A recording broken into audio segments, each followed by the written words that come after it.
रहा हूँ, बहुत सारे लोगों को ना उनको खुजली इस बात की मची है कि साहब झगड़ा तो हो रहा है ईरान के इजराइल के बीच में, और वो बीच में ना अपनी टंगड़ी घुसाए पड़े हैं। भाई अगर इतनी दिक्कत है तो आप बैठ जाओ जहाज में, जब जहाज लेने जा रहा है वहां ईरान में फंसे हुए भारतीयों को, तो जहाज में बैठ जाओ और चले जाओ, और जाओ लड़ो ईरान की तरफ से, लौट के आ जाओ।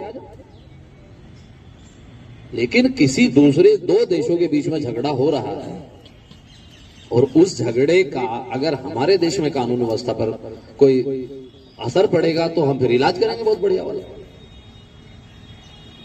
कहीं पर किसी भी प्रकार का किसी नमाज में, अलविदा की नमाज में या जुमे की नमाज में कोई भी किसी प्रकार के किसी देश के विरोध में, किसी के विरोध में कोई स्लोगन, कोई पट्टी, कोई नारा, ये नहीं होना चाहिए।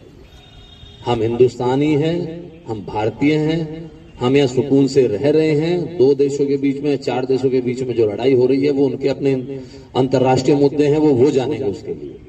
लेकिन कोई आदमी आए साहब, 10 आदमी खड़े होकर छाती पीट रहे हैं, हाय हाय हाय साहब ईरान को मार डाला, ईरान को मार डाला। अरे भाई इतना वो है तो चले जाओ ईरान, इसको जाना। लेकिन ये चीजें बिल्कुल हम बर्दाश्त यहाँ नहीं करेंगे कि हमारे यहाँ आके कोई भी आदमी अपने देश में आके यहाँ कोई फिजा बिगाड़े। हैं कुछ लोग ऐसे, एक दो जगह, एक दो कस्बों में लोगों ने इस तरह की हरकतें की हैं। तो हम दूसरे की लकड़ी, जबरदस्ती की लकड़ी, अरे उनको लेने दो भाई, तुम क्यों ले रहे हो उनकी लकड़ी। अगर ईरान के और अमेरिका के बीच में कोई विवाद है या कोई दूसरे देशों के बीच में विवाद है तो वो अपना सुलझा रहे हैं। अगर जरूरत पड़ेगी तो हमारी सरकार का काम है वो देखने का। लेकिन हम इस तरह से कोई ऐसा काम करें जिससे लोकल लेवल पे स्थिति खराब हो जाए या लैंड ऑर्डर की समस्या आए, आपस में कोई वैमनस्यता आए, कुछ आए, तो वो चीज कतई बर्दाश्त नहीं होगी। ये चीज आप सबको एक बार बता दीजिएगा। और पुलिस फिर वहां तक इलाज करती है कि जहां वो पोस्टर छपते हैं ना, जहां वो स्लोगन लिखे जाते हैं, फिर उन तक का इलाज होता है। तो ऐसी सिचुएशन ना हो।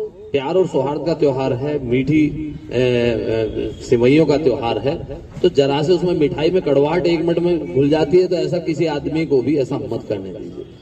और मैंने देखा है कि कुछ लोग केवल इंस्टाग्राम की रील बनाने के चक्कर में और कह रहे साहब ईरान के साथ ये हो गया, खामेनेई को मार दिया, ये कर दिया, वो कर दिया, इस चक्कर में, केवल रील बनाने के चक्कर में आए और भाग गए।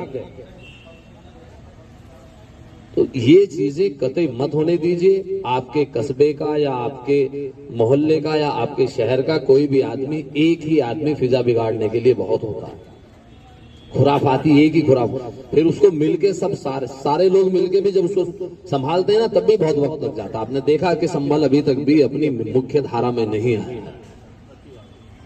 तो ये चीज जो मैंने आपको तीसरा बिंदु बताया है, इस पर आपको विशेष ध्यान देने की आवश्यकता है। किसी को भी, ऐसे व्यक्ति को कोई ऐसी चीज मत करने दीजिएगा, वो चाहे किसी देश के खिलाफ है, कुछ भी है। भाई हमें मतलब नहीं है, उनका मुद्दा है वो जान, हमें किसी बात से मतलब नहीं। बांग्लादेश में क्या हो रहा है या कहाँ क्या हो रहा है वो उनके विषय है, हमारे विषय थोड़ी ना है। या साहब ईरान में खामेनेई को मार दिया, या अमेरिका तो साहब अत्याचार कर रहा है, ये कर रहा है। अरे भाई 56 कंट्री है, इस्लामिक कंट्री, वो सब कर लेंगे अपना।